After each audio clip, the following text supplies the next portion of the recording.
Good morning.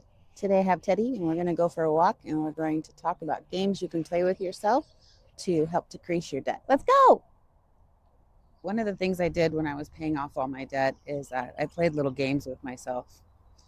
One of the games that I like to play is called Make It Even.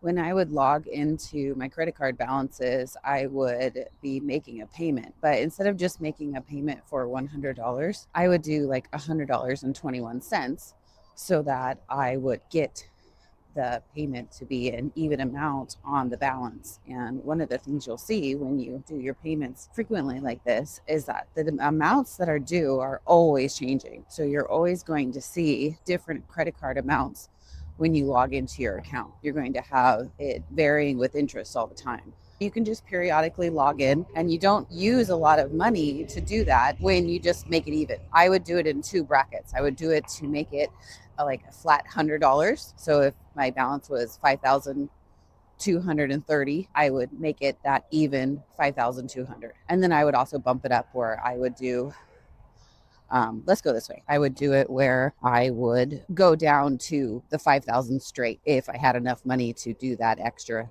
bump. And so that's one way that you can do it. You can also do that with your savings. If you log into your savings account and you have $523, you can bump it up to go to 600. And then if you have something like an Acorns account, that balance is going to vary and change every single day.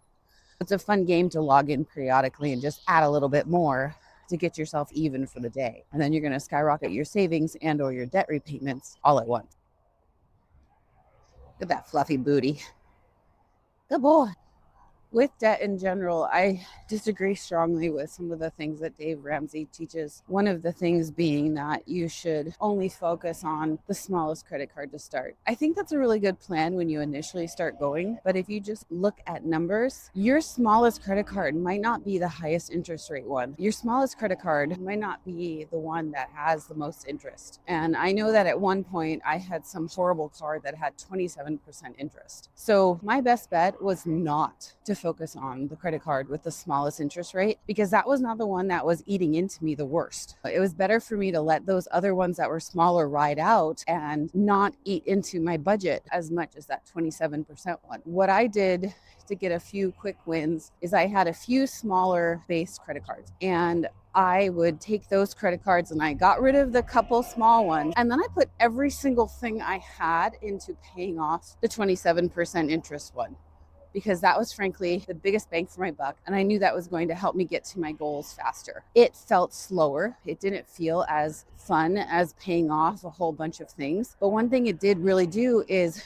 when I combined it with a little bit more gaming for myself, make it even game and the delay by 2 days game, I was able to get to my goals a lot quicker. And it still felt like I had movement because I was focusing on the next block of 100 instead of on the whole thing being paid off. When you give yourself little intermittent gains and little intermittent things that you can focus on, you're going to get to your goals and have basically progress faster for your brain. The next game that I played with myself was a game that I like to call Delay It for 2 days. So you'll get an inkling or you will want to buy something, and then you think to yourself, well, let's wait 2 days. And if I still want to buy it, and if you don't buy it, one of the things you can do is take that money that you would have spent on the item and transfer it either to the debt, or you can transfer it over to your savings account. So you can save that money or you can pay down debt with it. So let's say you were going to buy something on Amazon and it was going to cost you $45. You can pay off $45 of debt if you do the delay 2 days and you decide not to get it, or you can take that $45 and you can put it into your savings. And then you can stack the game where if you were going to pay that $45 on your credit cards, or if you were going to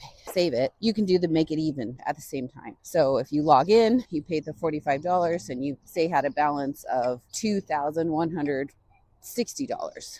You just increase that 45 to 60 if you have room in your budget. If you don't have room in your budget, pay the 45 and move on.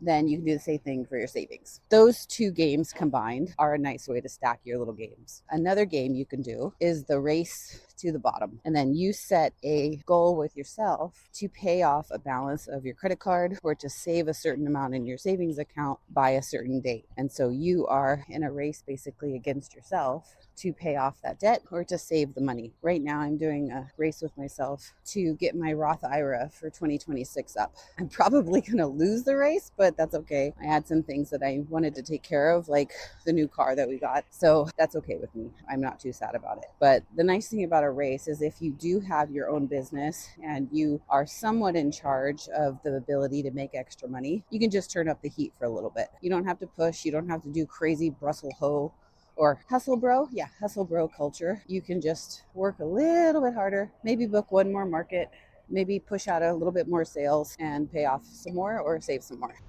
The three games are Make It Even, where you round balances up or down, Delay It 2 days, where you redirect the money instead of spending it, and Race to the Bottom, where you beat a date goal. Have fun with these games. I know you will do great.